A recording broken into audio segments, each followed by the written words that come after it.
Guys, আমি এখন এবার চিংড়ি মাছটাকে রান্না করব।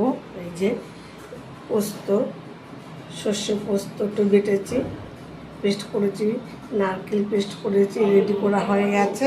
হওয়ার পরে এখন এই তেল দেবো, কড়াই বসিয়ে দিয়েছি। এবার চিংড়ি মাছটা রান্না করে নিই। তেল দিয়ে দিলাম, দিয়ে এবার হচ্ছে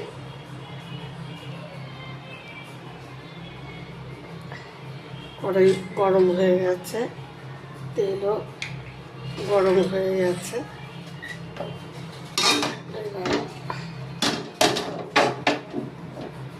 চিংড়ি মাছগুলো ছাড়বো।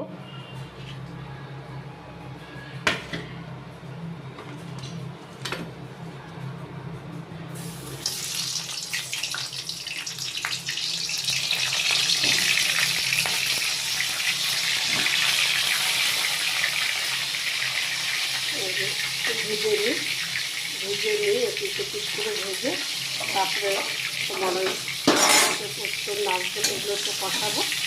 এই দেখো কড়াইতে দিতেই লাল হয়ে গেল।